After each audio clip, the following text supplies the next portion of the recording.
പ്രതി അറസ്റ്റിലായിട്ടുണ്ട്. ആദ്യമേ തന്നെ കേരള പോലീസിൽ വിശ്വസിച്ച് എല്ലാവർക്കും നന്ദി രേഖപ്പെടുത്തുന്നു. അതുപോലെ സീനിയർ ഓഫീസേഴ്സിൻ്റെ ഒരുപാട് ഗൈഡൻസും സപ്പോർട്ടും എല്ലാം കിട്ടിയിരുന്നു, എസ്പെഷ്യലി ടെക്നിക്കൽ ഗൈഡൻസ്. ഇന്നലെ ഉച്ച മുതൽ നമ്മൾ ടെക്നിക്കലായിട്ടുള്ള ഡീറ്റെയിൽസ് കളക്ട് ചെയ്യുമായിരുന്നു. സ്റ്റേറ്റ് പോലീസ് ചീഫ് ഉൾപ്പെടെയുള്ള ഉദ്യോഗസ്ഥരുടെ സഹകരണത്തോടും സഹായത്തോടും കൂടിയിട്ടാണ് നമുക്ക് രാത്രിയോട് കൂടിയിട്ടാണ് ആദ്യമായിട്ട് ലൊക്കേഷൻ കിട്ടിയത്. പിന്നീട് ഇൻ്റർനെറ്റ് ഉൾപ്പെടെയുള്ള അയാൾ ഇൻ്റർനെറ്റ് ഉൾപ്പെടെ യൂസ് ചെയ്തതിൻ്റെ അടിസ്ഥാനത്തിൽ നമുക്ക് ടെക്നിക്കലായിട്ടുള്ള ഡേറ്റ കിട്ടി. രാത്രിയോടുകൂടി തന്നെ ഇയാൾ മാള പോലീസ് സ്റ്റേഷൻ പരിധിയിലുള്ള മേലടൂർ എന്ന് പറയുന്ന സ്ഥലത്തുള്ളതായിട്ട് നമുക്ക് ഇൻഫർമേഷൻ കിട്ടിയിരുന്നു. അതിൻ്റെ അടിസ്ഥാനത്തിൽ നമ്മുടെ ടീം ഇവിടെ നിന്ന് രാത്രി തന്നെ പുറപ്പെട്ടിരുന്നു. രാവിലെ ഒരു 8 മണിയോട് കൂടിയിട്ട് നമുക്ക് കൃത്യമായിട്ടുള്ള ലൊക്കേഷൻ കിട്ടി. നമ്മളവിടെ ചെന്ന് പ്രതിയെ കീഴ്പ്പെടുത്തുകയായിരുന്നു. മോട്ടീവ് നമ്മൾ നേരത്തെ സംശയിച്ച പോലെ തന്നെ നേരത്തെ വിജയകുമാർ കൊടുത്ത കേസിൽ ഇയാൾ അകത്തു പോയിരുന്നു.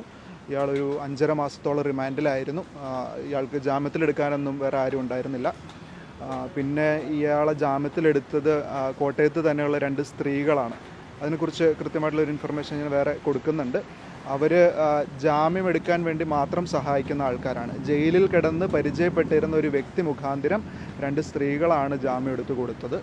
അപ്പോൾ ഈ 5.5 മാസത്തോളം റിമാൻഡിൽ കഴിഞ്ഞതിൻ്റെയും പിന്നീട് ഇയാളുടെ കുടുംബം വൈഫ് എന്തോ ഇട്ടേച്ചു പോവോ അങ്ങനെ എന്തോ ഇഷ്യൂസൊക്കെ ഉണ്ടായി. അപ്പോൾ അതിൻ്റെ പ്രതികാരം എന്നോണം ആയിരിക്കാം ഇത്രയും ക്രൂരമായ കൊലപാതകം ചെയ്തതെന്നാണ് നമ്മുടെ അസംഷൻ. ആളെ നമ്മൾ കൂടുതൽ ചോദ്യം ചെയ്ത് വരുന്നുണ്ട്. അതുപോലെ വിജയകുമാറിൻ്റെ ഫോണുകൾ അവിടെ നിന്ന് അയാൾ എടുത്തിരുന്നു. അതെന്താണ് ചെയ്തത് എന്നുള്ള രീതിയിലുള്ള അന്വേഷണം കൂടെ മുന്നോട്ട് പോകുന്നു.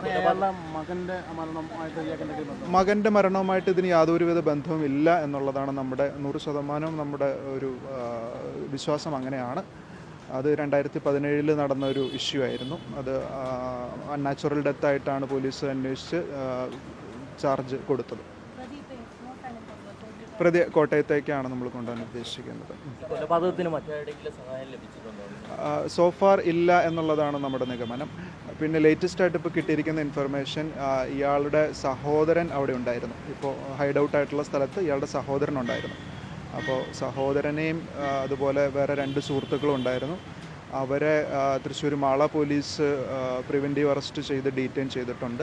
ഇയാളെ കൂടുതൽ ചോദ്യം ചെയ്തിട്ട് എന്തെങ്കിലും ഇൻഫർമേഷൻ അവൈലബിൾ ആവുകയാണെങ്കിൽ അവരെയും കൂടി നമ്മൾ കസ്റ്റഡിയിലെടുക്കും.